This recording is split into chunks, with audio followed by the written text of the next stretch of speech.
Welcome to the Matrix, where there were 6 games decided by late field goals in Week 10. In a week in which we saw Denver beat Buffalo, Cleveland beat Baltimore, and Houston beat Cincinnati. But pay close attention, because we've entered the part of the season where you think you know, you think you have it all figured out. But here, in the 2023 Fantasy Football Matrix, you don't know shit. And that's right, that's why we're diving back into quarterbacks here for Week 11 Fantasy Football. And hopefully everybody enjoyed their Week 10, but I think we can all collectively agree there's a lot of crazy crap happening right now. At the end of both Sunday and Monday, all I wanted to do was crawl into the fetal position and maybe get myself an extra large ice cold adult beverage. I actually chose to go play pickup basketball and drain threes on some unsuspecting high school kids, but same difference. But what about you? Did you indulge in some extra adult beverages this weekend and then pay the price for it on Monday morning and Tuesday morning? If you did, I still have no idea why you haven't checked out Waterboy yet. This stuff is absolutely amazing, and we get great reviews all the time in the comment section. It has 0 sugar, 0 caffeine, only 10 calories, and 3 times the electrolytes as its main competitor. It's gonna help rehydrate you, get rid of any nausea, calm your anxiety a little bit, and give you a boost of vitamins that's gonna knock out any fatigue. And all it really takes is 1 packet in your water. I mean, look at this thing. We've all dumped little packets of things into our water, but don't act like you haven't. There's like a bajillion different things out there that you can put into water. But this one Waterboy packet in 32 ounces of some cold water, it's gonna do you wonders. But the last thing I want you to do is pay full price. So head over to waterboy.com/headliners and get yourself 15% off. There are links down below in the description. Be on your way to recovery. Once again, that's waterboy.com/headliners to get yourself 15% off. There's a bunch of different flavors and stuff too. Just go cruise around the site and you'll see what I'm talking about. But now is the time where we dive into some football. And we're diving in Thursday night because we finally have a great matchup on Thursday night between the Cincinnati Bengals and Baltimore Ravens. And holy crap, these lights are super bright after you've had sunglasses on, but let's talk about the Cincinnati Bengals and Joe Burrow first, because everyone has basically all but forgotten about the early season struggles and injuries. Even the haters out there that thought that Joe Burrow just sucked now because he signed a big contract haven't heard anything from those people either, because as of late, Joe Burrow is dealing. He's up to quarterback 16 overall, and he's had 3 straight weeks where he's finished as a top 7 quarterback in fantasy football. He's also had 5 straight games now with multiple touchdowns, and he just continues to go down the field more and more consistently. Over the last 3 games, he's gone over 10 yards per completion in all 3 of them. He only did that 1 time in his previous 6 games. But now he gets a matchup going up against Baltimore, which I would like to say is not ideal, right? They allow only 11.9 fantasy points per game to opposing quarterbacks, but I will say this. These 2 teams have already faced off 1 time this season. It was back in Week 2, and Joe Burrow wasn't anything close to being healthy. Now, in the first month of the season, Joe Burrow only threw 2 touchdown passes. Both of those touchdown passes came against Baltimore, and they went to T. Higgins. So how fitting is it that this week we're not going to have T. Higgins? Reports have already come out that in this short week, he's not going to be good to go. He's already doubtful to play. But it was good to see that even last week with some injury concerns with Jamar Chase, not only was he available to play, but he produced at a high level still, and they still have plenty of other weapons in this offense. Look for a whole lot more Tyler Boyd once again. It's never a good thing, though, when you lose one of your top wide receivers going against a difficult defense like this. But the current streak that Joe Burrow is on, there aren't many people in fantasy football that want to risk sitting him as of right now, despite the matchup. But what about Lamar Jackson? Because a lot of people are growing impatient with his fantasy football production here. Now, all you hear about is MVP Lamar, how Baltimore is a force out there on the field, yet in fantasy football, Lamar Jackson hasn't scored over 15 fantasy points in a game now in 3 weeks, and it really has everything to do with volume. They're just running the ball a ton. Lamar Jackson hasn't even hit 30 pass attempts in a game over the last month of the season. Less throwing equals less touchdown opportunity, which also equals Yes, lower fantasy performances. The problem is the Ravens really haven't trailed much all year long. They need to fall behind a little bit, so Lamar Jackson has to throw the football more. Can that happen this week against Cincinnati? They allow 17.9 fantasy points per game. That's 10th most in the league. So this is definitely a good matchup for Lamar Jackson. When it comes to injuries, majority of them are on the Baltimore defense. So ask yourself this. If your frustration of the production here of Lamar Jackson is enough for you to bench him here in fantasy football, how will you react if he goes off on your bench? Which one of these decisions can you live with more? He scored 23 fantasy points against this same defense back in week 2. If it's me and my lineup, he's still starting for me each and every week. But what do you say we hip thrust it into some Sunday football? Got the Dallas Cowboys and Carolina Panthers. We'll kick it off in Dallas because as of right now, Dak Prescott is arguably the hottest quarterback in fantasy football. He hasn't scored less than 24 fantasy points in a game since week 5. He's all the way up to quarterback 6 overall on the season. He's averaging over 20 fantasy points per game. He's thrown for at least 300 yards and 3 touchdowns now in 3 straight ball games and has 12 total touchdowns over his last 3 games played. CeeDee Lamb basically can't be stopped, and now all of a sudden this Dallas offense is starting to utilize Brandon Cooks and Jake Ferguson more often, which is really leading to this current hot streak that we're seeing from Dak Prescott, but now he gets a matchup going up against Carolina. They allow only 13.6 fantasy points per game. That is 6th fewest in the league. There's no other new injuries on the offensive side of the football though, and Dak has performed all year long against good and bad defenses. This matchup alone doesn't scare me off. Maybe we see a little bit more of just a solid day and not a ceiling type day, but Dak Prescott in a lot of fantasy lineups here in week 11. Now, unfortunately, I can't say the same thing for his opponent, Bryce Young. Let me just be honest here for a second. When I'm looking for a fantasy quarterback, I'm not looking for a guy who has 8 touchdowns total through 10 weeks of the season. He's the current overall quarterback 27, and even Zach Wilson and Mac Jones have scored more points than him. He just has no time in the pocket. He's only had 2 games all season in which he hasn't been sacked at least 3 times. Now a matchup going up against Dallas, they allow 15.6 fantasy points per game to opposing quarterbacks. We know that DJ Chark is injured. We know that Laviska Shenault is still injured. No one wants to admit it, but like we've said since February, Bryce Young never should have been the number 1 overall pick in the NFL draft. I just hope that at some point here in the near future, Carolina finds a way to protect this kid and actually give him some weapons, because as of right now, they have set him up to fail here in his first year in 2023. He's not a fantasy option. Which will now take us out to Cleveland for the Steelers and the Browns. We'll kick it off with Pittsburgh and what I would like to consider yet another quarterback that just isn't a fantasy option. Kind of a funny story here. My son goes through and enters in all the stats and stuff that you see here on the screen. He came to me and was like, I think we found an error. It shows 0% consistency for Kenny Pickett. No, son, he's just not that good. He has 0 games all season long in which he's even sniffed the top 12 quarterbacks on the week. He has less total touchdowns than Bryce Young and only 2 passing touchdowns over his last 6 combined games. In fact, he only has 359 yards passing over his last 3 games combined. Why is there not more attention to this? Well, Pittsburgh keeps winning ball games. 4 out of their last 5, and a lot of that has to do with the running game of Najee Harris and Jaylen Warren. But now a matchup going up against Cleveland, they allow only 12.9 fantasy points per game, 2nd fewest in the league just behind Baltimore. They faced off against each other back in week 2. In that game, Kenny Pickett had his normal, 10, 11 fantasy points, nothing to write home about. No other new injuries in Pittsburgh, but this is how bad it is. Bryce Young has played in 1 less game than Kenny Pickett and still has more fantasy points than him. He's not a fantasy option for me as of right now. But what about Deshaun Watson? Because it's great to have him on the field and healthy.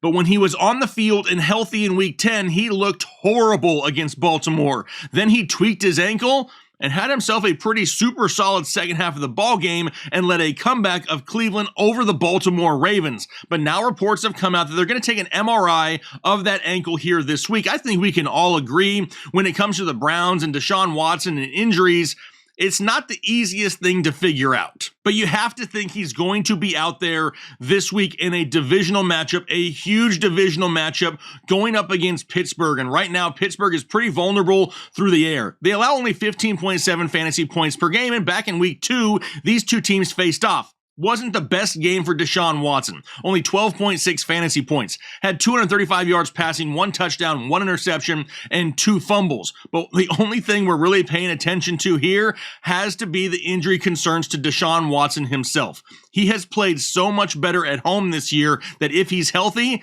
he's going to be a fantasy option for a lot of teams here in Week 11. Having guys like Amari Cooper and David Njoku, Elijah Moore really helps out Deshaun Watson. And you may be thinking, well, why is that? Because they're not overly flashy from a fantasy perspective. They fight for yards. They keep drives going. They give him the opportunity to score more fantasy points. Plus, we know Deshaun still has that slight rushing upside. Is that going to be limited with an ankle injury? Just another thing to pay attention to here this week, but as of right now, until we get more word on his ankle, he's a Verge top 12 quarterback for me here this week.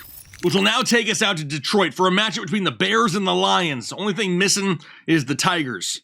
If you get that reference, comment down below, but we'll kick it off in Chicago because as of right now, we really do not know if we're going to have Justin Fields or not. The Bears have already come out and said we need more time trying to figure this out. One thing can be said, they're not trying to rush him back in any way, which is somewhat a good thing because that means when he does return, he should be 100% healthy and able to go back into our fantasy lineups. Now, I'd like to sit here and say, we really need to know what's going to happen here to make a decision, but we really don't, right? Because it's kind of obvious. If we don't have Justin Fields, we're going to have Tyson Bagent. If we have Tyson Bagent, he's going to be a top, 20 to 25 quarterback in fantasy football and not really startable for most people. But what if it is Justin Fields? It's a great matchup going up against Detroit. Detroit allows 18.5 fantasy points per game. That is 9th most in the NFL. And they have one of the best run defenses in the league. So Chicago, they're going to have to air it out. Now, a healthy Justin Fields is probably somebody who we want to start in fantasy football. Don't forget, this guy hasn't played in a month. He's still inside the top 24 overall quarterbacks, has the 11th highest average fantasy points per game, and has scored over 15.5 fantasy points in 4 of the 5 games he's played fully this year. We may not find out until a little bit later in the week, so if you're counting on Justin Fields' return, just be sure to have a backup plan just in case. What about his opponent, Jared Goff? It's really hard to have a weekly top 10, top 12 quarterback when you run the ball as good as Detroit does. But Goff, he's still the overall quarterback 12 on the season, averaging 18.3 fantasy points per game. Goff himself is playing great football. He's just not needing to throw the ball 40 plus times a game to win in Detroit. Only 2 times all season has he had more than 40 pass attempts in a game. The good part is he's got some yak masters to throw the ball to. Guys like Amon-Ra, Sam Laporta, Jahmyr Gibbs. He can have a super solid day throwing the football without having the massive pass attempts. Look at just last week. 33 pass attempts. That was it. Still had 333 yards passing and 2 touchdowns, no interceptions, a great ball game overall, despite not having to throw the ball so many times. Now a matchup against Chicago. They allow exactly what Jared Goff averages, 18.3 fantasy points per game. It's like a match made in heaven. That's the 11th most in the league, all while having another one of the top rushing defenses in the NFL. We still haven't seen Donovan Peoples-Jones as a part of this offense just yet, but that could be soon and could also take this offense to yet another level. Goff is kind of like a mixture of Kirk Cousins and Lamar Jackson. Let me explain that for a second. He's got a safe floor. He's got massive passing upside, but he also has a running game that can take over a matchup and really limit his passing upside like we've seen from Lamar Jackson here the last few weeks. However, he's still a solid fantasy option week in and week out, more than likely a Verge top 12 guy for me once again in week 11. But now let's head up to Green Bay for the Packers and the Chargers, and we'll kick it off in LA because Justin Herbert feeling so damn fancy right now, coming off his best fantasy day of the season last week against Detroit. 323 yards passing and 4 tutties. I'll take that any day of the week. He's now up to quarterback 4 overall on the season and has had at least 19 fantasy points in 7 of the 9 games he's played this year. And he's done all that without Mike Williams. He's missed Josh Palmer for a few games. Gerald Everett hasn't been 100% healthy. But this is why it's so important to have the wide receiver depth like they do in LA. Guys like Jalen Guyton and Quentin Johnston, they're having a chance to step up, and they actually are. But can they in a matchup going up against Green Bay? They allow only 13.1 fantasy points per game, 3rd fewest in the league, but their last few games have been against Kenny Pickett and Brett Rippon.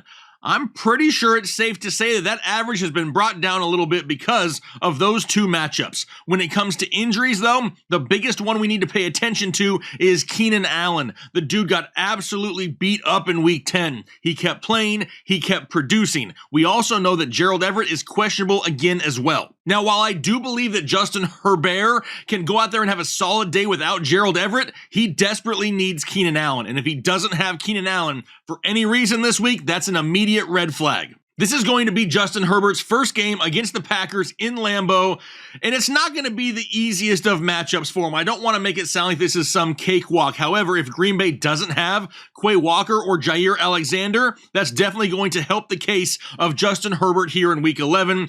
I don't really see many people wanting to sit Justin Herbert unless you have multiple top 5 options on your roster, which I'm pretty sure a lot of people shouldn't and don't. How about his opponent, Jordan Love? I really don't hate this matchup either for Jordan Love this week. As much as I dislike the overall Green Bay offense, Jordan Love has been fairly consistent. He's the overall quarterback 13 right now, averaging 17.8 fantasy points per game, and has really dealt with some pretty difficult matchups here as of late. Now, it hurts that he doesn't have a true alpha wide receiver. It really forces him to have to spread the ball around each and every week. However, having guys like Luke Musgrave, Jaden Reed, Romeo Dobbs, they are safe, solid options each and every week for him. Now, Christian Watson, he continues to be a disappointment, but honestly, we saw that coming all offseason, and it hasn't surprised us in the least here in 2023. We talked about it for months. Now a matchup going up against LA, though, they allowed 20.9 fantasy points per game,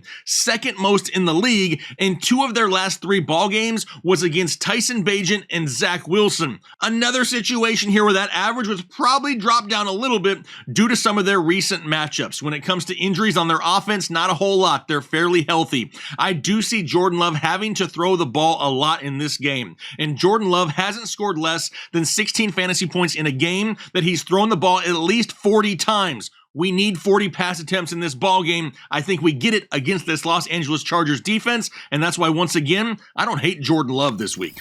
And let's just continue this quarterback love train here with another 2 guys that I love here in Week 11. That sounded pretty weird. Sounded better in my head. But anyway, let's talk about Kyler Murray first here, because in his first game back from injury last week, he didn't look half bad, and he looked pretty dang close to what he was pre-injury. Now, while it sucked that he didn't throw any touchdowns, it was great to see him have 6 carries for 33 yards and a touchdown on the ground. Now, for that being his first game back and to score at least 18 fantasy points, that is a great sign going forward. You have to expect there's going to be a little bit of rust there in the passing game. Plus, this is a different offense than he's ran for the last few years. It's going to get better weekly. I love that he didn't look timid and he actually tucked the ball and ran when he needed to. That is great to see from Kyler Murray. Now a matchup going up against Houston. They allow 17.4 fantasy points per game. And with the way that CJ Stroud is playing and putting up offensive numbers, you have to expect that opposing quarterbacks are going to have to continue to throw the ball a lot as well,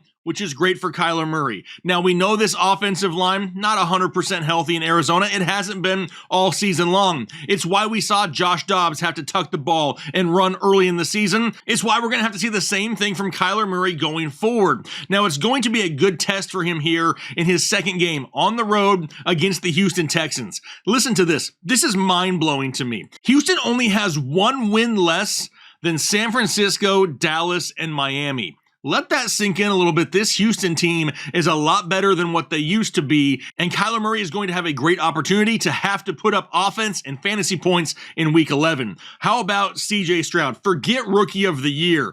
Dude is getting close to being in the MVP of the league type talks. He's among the league leaders in multiple passing categories. The current quarterback, 9 overall in fantasy football, averaging 19.7 fantasy points per game, has scored almost 62 fantasy points in just the last 2 games combined. Over his last 2 games, he has 826 yards passing and 7 total touchdowns. Each week, he just looks more and more calm and comfortable in the pocket. Dude didn't even have one of his top wide receivers last week in Nico Collins, and it didn't even matter. Now he has a matchup going up against Arizona. They allow 18.6 fantasy points per game, 8th most in the NFL. As of right now, Nico Collins is still questionable, but with the way that Noah Brown is playing, I don't even know if it really matters. Nico is more of an added bonus at this point. CJ Stroud does not have a game at home this season where he hasn't thrown for at least 2 touchdowns. Against this Arizona defense, I won't be surprised if he does it again.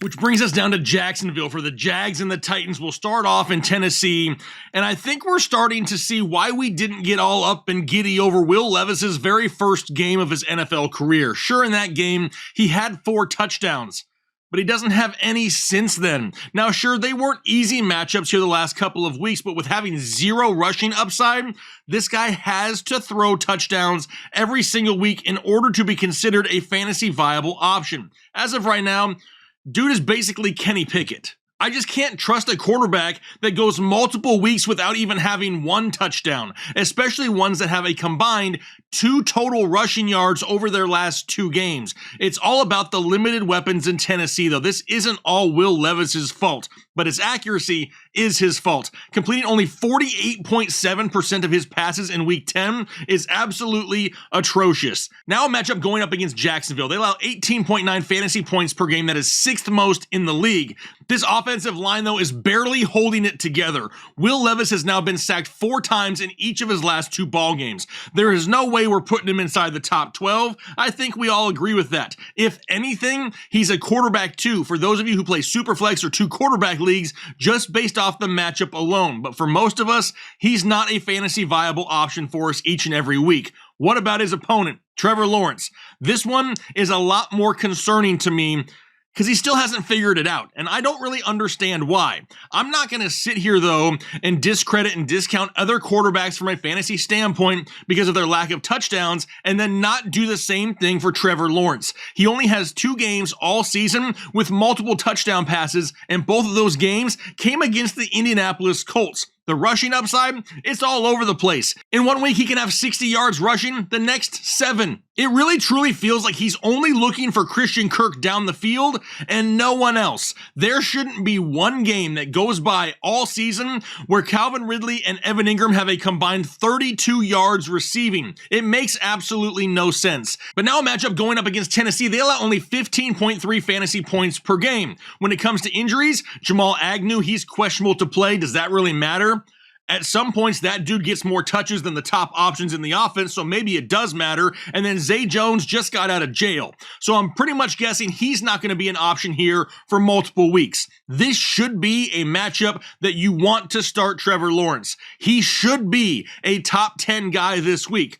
But due to the lack of production for multiple weeks on end, he has to drop severely down the rankings. As of right now, he may be verge top 18 to 20 this week. But I will go ahead and say this because there are a lot of newer players out there in fantasy football. You have to understand something. When you bench a player for lower production, a player like a Trevor Lawrence, who has the ability, who has the weapons, you run the risk of having a lot of points on your bench. And that happens. That's fantasy football. You have to understand, though, you can't complain about a player's production when they're in your lineup and then bench them and then complain if they go off too. That's the whole reason we look at consistency in fantasy football. We know that not every player is going to go off every time. We're looking for the guys that go off the most often. So really, until Trevor Lawrence can prove it and turn it around, he's probably going to be on a lot of fantasy benches.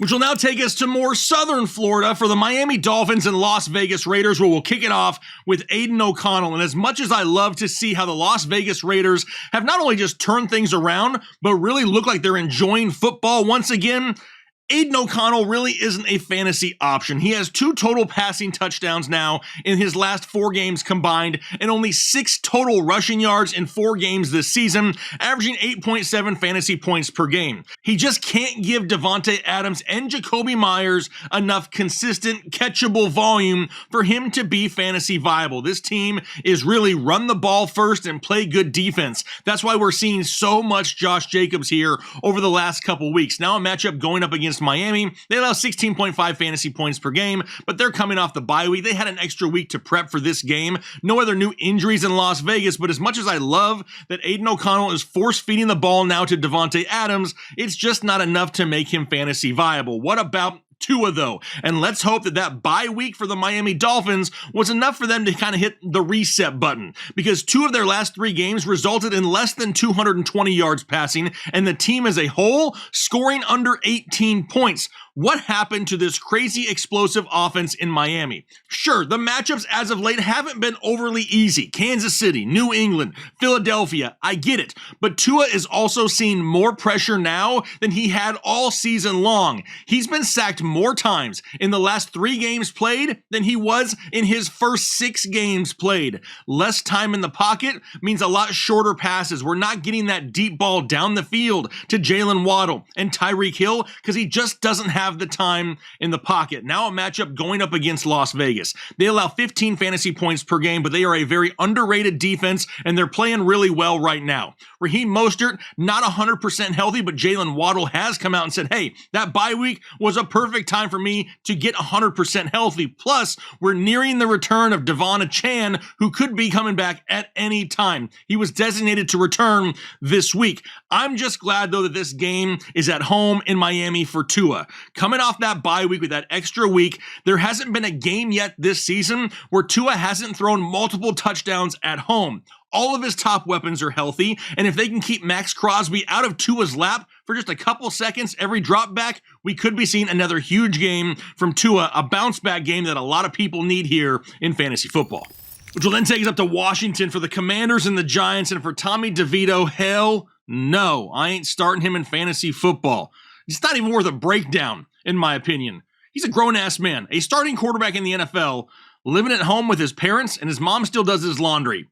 Hell no. Absolutely not interested. What about Sam Howell? Very interested in Sam Howell. I think we all should be. The dude is the overall quarterback 3 right now in fantasy football, has 3 straight games with over 300 yards passing, and 8 passing touchdowns over those last 3 weeks as well. Plus, he continues to throw and throw and throw and throw, and even throw some more after that. Over 42 pass attempts now in 5 of his last 6 games played. They have solid pass-catching running backs, big play options all over the field, and a defense that can't stop anyone, which leads to Sam Howell having to throw for all 4 quarters each and every week. Now a matchup going up against the Giants. They allow 17 fantasy points per game, right around the league average or so. However, Sam Howell did struggle against this team in their first matchup earlier in the season, where he only had 249 yards, 0 touchdowns, and 1 interception. However, since that game has gone on an absolute tear. As of right now,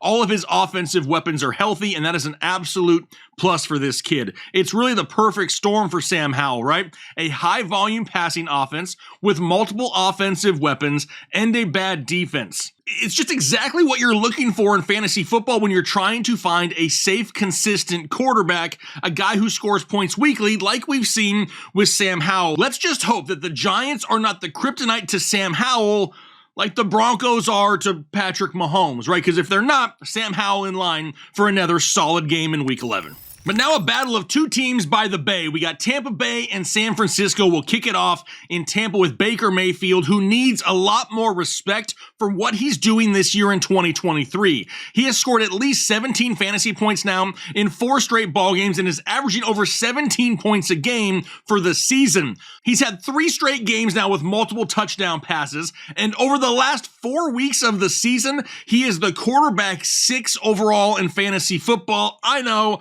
I was shocked when I saw that as well. But so much of this has to do with having a way below average running game, right? Rachaad White can't run on the ground. We all know that. Every stat proves that. But what he can do is catch passes. And when you add that to the fact that he has Mike Evans, Chris Godwin, and even Cade Otton at times, there is more than enough options in this offense to give Baker a safe, solid weekly floor.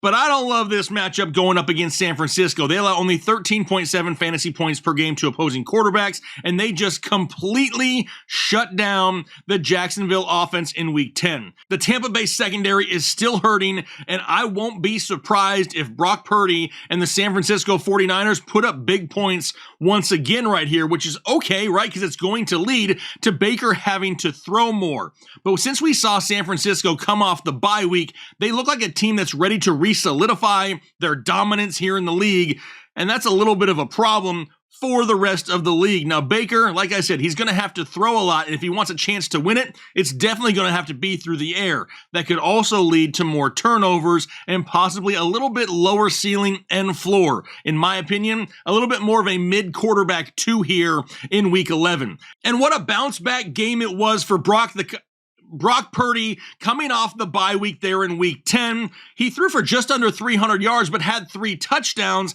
And this offense with a healthy Deebo Samuel and offensive tackle Trent Williams is so much better than the offense we saw before the bye. The return of Trent Williams alone elevates the play of Brock Purdy each and every week. He's arguably the best offensive lineman in all of the NFL. Then you add in the added weapon of Deebo, and anything is possible each week with this offense. It's really pick your poison. Brandon Ayuk, Deebo Samuel, George Kittle, Christian McCaffrey, and all of those guys benefit Brock Purdy. Now he gets a matchup at home against the Tampa Bay Buccaneers, who allow over 19 fantasy points per game, which is 5th most in the league, and I already mentioned that their secondary is pretty beat up. Once again, Brock Purdy is going to be a top 12 quarterback for me here this week. Anytime this offense is at full force, like it is right now, he will be inside my top 12. Now, his ceiling may not be what we see from a lot of other quarterbacks in the league. However, his floor hovering right around 16 to 17 points a week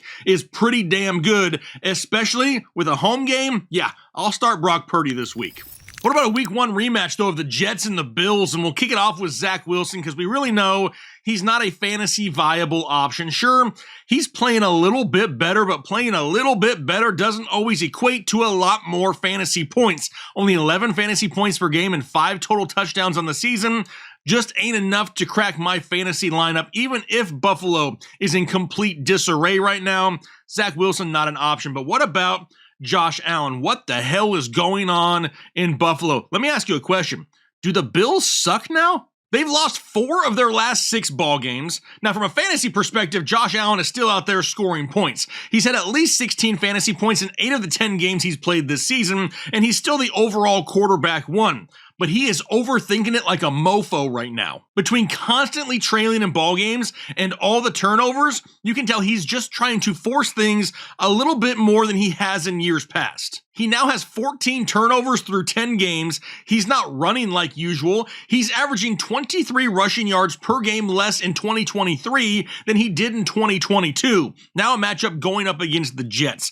They allow 14.4 fantasy points per game, 7th fewest in the league. And don't forget, this Jets team beat the Buffalo Bills in Week 1 with Zach Wilson as their quarterback after Aaron Rodgers went down there on the first series of the game. In that game, Josh Allen had 4 turnovers alone. Now, there's no other new injuries in Buffalo, and from a fantasy perspective, do you ever really sit Josh Allen? Probably not. We all know that. But Allen has struggled through the air against this Jets team for multiple years now. We may be looking at another 15 to 17 point game or so, but we desperately need him to use his legs this week. This is not one of the matchups where you expect him to write the passing game. If Buffalo wants to win this ball game, Josh Allen is going to have to use his feet. Now, like I said, we always start Josh Allen in fantasy football, and we all already know that, but I'm just worried we don't see one of those 25-point weeks this week. Which will take us back out to the West Coast for the Seattle Seahawks and Los Angeles Rams. And for Geno Smith, it was great to see another multi-touchdown game from Geno. He's now done that in 3 of his last 4 games played. But the Rams have kind of had his number multiple times here over the last couple of seasons. Geno just doesn't have that safety this year that he did last year. And no one is going to forget that, oh my God, Geno moment when Aaron Donald was barreling down at him unblocked. But it is encouraging that Seattle is throwing it a little bit more here as of late. More Jackson Smith and Jigba has been a good boost to the floor of Geno Smith. The problem is, Geno has been very matchup dependent in 2023. If the matchup's not great, more than likely you don't want to start him. Well, now he's got to go against this Rams defense again that allows 16 fantasy points per contest, and in week 1, Geno Smith only had 112 yards passing, 1 touchdown, and no interceptions in that game. I'm not looking at this as a great matchup for Geno. The biggest issue here is just how low the floor is. If you have a quarterback similar to like a Justin Fields earlier in the year, was he killing it? No, but his floor weekly was right around 14 or 15 points or so. Geno's floor? Crazy low. He's had 3 games this season in which he scored single digits, and that is an absolute killer when it comes to fantasy football. In a not great matchup in week 11, Geno Smith still, once again, more of a quarterback 2 option outside my top 15. As for his opponent, I'm absolutely shocked that it's Matthew Stafford here this week. Once they signed Carson Wentz last week, I would have sworn that Matthew Stafford was about to miss some time.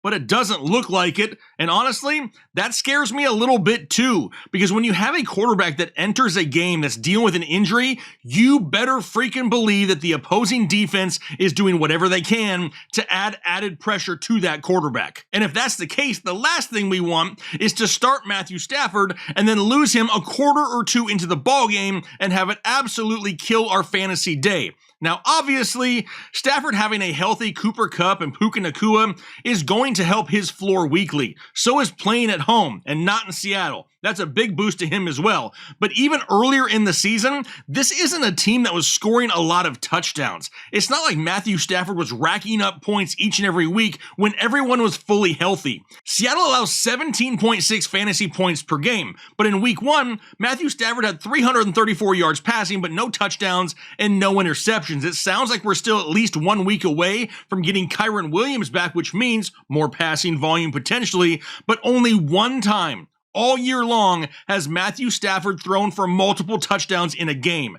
We know he's not going to use his feet and he's not going to run, so we can't bank on that for the floor. We now know he has an increased risk of injury. Puka and Kupp, they may keep the floor safe, but the ceiling, it isn't very high. I expect Matthew Stafford to get a ton of pressure from Seattle, and another guy probably not going to make it inside my top 18. Which will take us out to Denver now for the Broncos and the Minnesota Vikings, and Josh Dobbs continues to go the hell off. Who would have thought in his first 2 games of being a Minnesota Viking that he would have scored over 24 fantasy points in each one of those games? He's playing crazy good right now, and he's about to get Justin Jefferson back sometime here in the near future. He now has 5 touchdowns in 2 weeks with Minnesota, and he continues to use his legs, which we absolutely love each and every week. He's had at least 44 yards rushing and a rushing touchdown in both games as a Viking. He's completing 67% of his passes. He hasn't thrown an interception there yet. And now all of a sudden the Vikings have a ton of confidence that they're playing with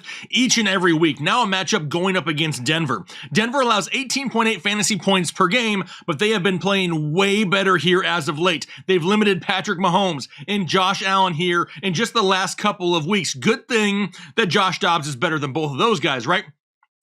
I mean, I'm joking. I'm not. I'm joking. I'm really joking. Josh Dobbs is just playing that great, and give the guy a little bit of credit. Now, it does look like he could be without wide receiver KJ Osborne. Again, he's still questionable this week, waiting to find out whether or not he can come back or not. And then all eyes are on Justin Jefferson. Is it this week? Is it next week? Regardless, that's only going to help Josh Dobbs that much more in this offense. Now, as of right now, as crazy as it sounds, Josh Dobbs is the overall quarterback 7 in fantasy football, averaging 18 fantasy points per game. He's scored over 24 fantasy points now in 3 straight ball games. But what really throws everyone off is it's Josh Dobbs, right? You don't want to start him in fantasy football.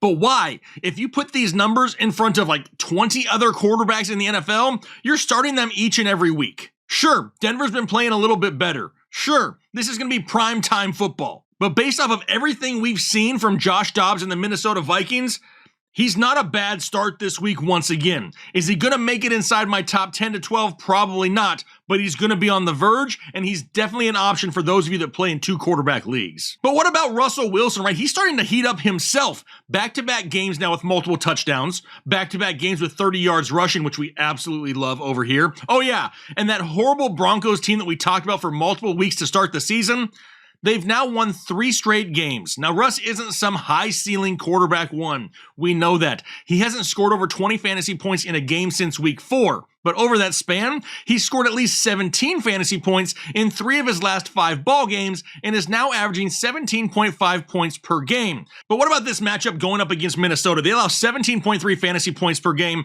but they've been playing a lot better here as of late as well. But I really look at Russell Wilson as more of a bye-week fill-in, an injury replacement, not somebody that I want to start each and every week. His floor is pretty safe, and maybe if you have a struggling stud like a Trevor Lawrence maybe, and you're just trying to find a quarterback that may give you double-digit points each and every week, that's when I would consider Russell Wilson. Which will then take us to the last game of the week, Monday Night Football, my Manscaped matchup of the week. That's right, the holiday season is right around the corner. That's why you need to head over to manscaped.com right now. It's not just ball trimmers. They got beard trimmers. They got ear hair trimmers, nose hair trimmers, deodorant, shampoo, whatever it is you're looking for, they have you covered for this holiday season. Just be sure to go get it at a discount. Use referral code HEADLINERS at checkout for 20% off and free shipping.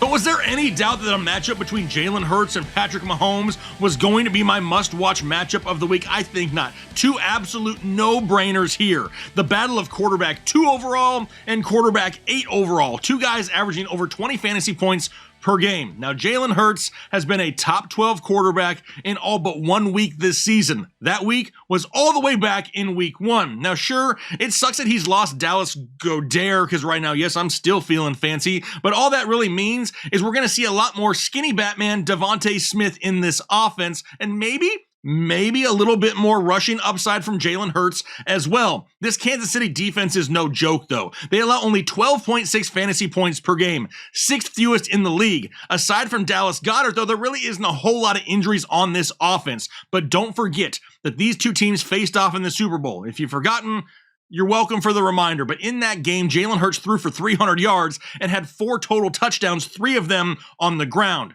Ain't nobody sitting Jalen Hurts this week. Same thing for Patrick Mahomes. This is just a lot better matchup for Patrick Mahomes, which is great because we really haven't seen that normal high-scoring ceiling from him consistently that we've seen in years past. His biggest issue is trying to find somebody that's going to step up outside of Travis Kelce. No one, and I mean no one on that team wants to step up and take that wide receiver 1 role. We see it each and every week they're on the field. But now this matchup going up against Philadelphia, they allow over 18 fantasy points per contest, 3rd most in the NFL. It's going to be really hard for Kansas City to run against this Philadelphia defense. They're going to have to throw. Mahomes having to throw a lot in potentially a back and forth offensive shootout. Yeah, we already know we're starting Patty Mahomes.